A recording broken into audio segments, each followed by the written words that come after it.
Donc moi, mon histoire, elle se déroule quand je suis au lycée, en terminale. Et il y a un garçon que j'aime bien. Et ce garçon, il a une spécificité, c'est qu'il est extrêmement gentil, vraiment beaucoup plus que la normale, et avec tout le monde. Et dans tout le monde, évidemment, bah, il y a moi. Et j'interprète malencontreusement cette gentillesse comme de la réciprocité de ce que je ressens pour lui. Et il faut savoir quelque chose sur moi, c'est que j'ai jamais eu personne avec qui c'était réciproque.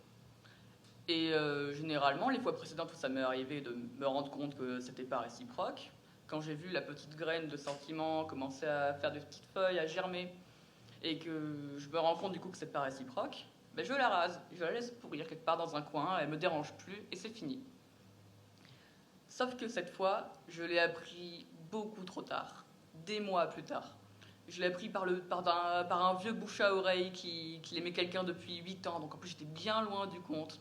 Et moi, pendant tout ce temps-là, j'avais laissé la petite graine germer en grand arbre, bien épanoui, avec un grand tronc et des feuilles pleines d'amour, très encombrant et impossible à élaguer. J'ai fait tout le processus mental que je me faisais avant, ça marchait pas. Je suis allé chercher des tips à droite à gauche, ça marchait pas non plus. Et il faut savoir que ça me nuisait complètement à ma vie, parce qu'il était tellement énorme, cet arbre de sentiments, que je n'arrivais pas à penser à autre chose pendant les cours. Donc j'avais le bac quand même, c'était important, et j'arrivais pas à me concentrer sur ça. Et quand j'étais avec lui surtout, je jouais tout le temps au loup-garou, j'étais très louche, j'avais l'air bizarre tout le temps, et lui il comprenait pas, donc il me parlait pas. C'était extrêmement embêtant. Et un jour, en philosophie, pendant un cours, il y a ma prof qui nous parle d'une théorie que Freud a mise au point sur les sentiments, sur une façon de se débarrasser des sentiments qu'on culpabilise de ressentir. Parce que du coup, c'était clairement le cas, je culpabilisais complètement d'être tombé à pieds joints dans un piège que j'avais évité 100 fois. Et du coup, il y avait 3 façons que Freud avait mises au point. Il y avait la première, c'était l'art. Donc moi, à part dessiner des cœurs sur une feuille, je voyais pas comment on faisait sinon. Donc j'ai zappé. La deuxième, c'était s'accepter avec ses sentiments. J'avais déjà essayé. Pire, d'autres branches. On laisse tomber. Et j'avais la troisième, ma préférée. Il fallait se confronter directement à la personne et tout lui avouer comme si on faisait des aveux. L'expérience sociale en or. J'avais jamais vu quelqu'un faire quelque chose d'aussi débile. Aller se prendre un râteau exprès. Je voulais trop voir ce qu'il y avait après. En plus, c'était le profil idéal, il était tellement gentil qu'il n'y aurait jamais aucune conséquence. Donc je commence un peu à en parler aux gens du groupe qu'on a en commun. Un nom général, tout le monde est en désaccord avec moi. Mais je m'en fiche, c'est forcément la bonne solution, donc je garde ça dans un coin de ma tête quand même. Et un jour, que dis-je, un soir, on fait une soirée chez l'un de nos amis en commun, avec notre groupe.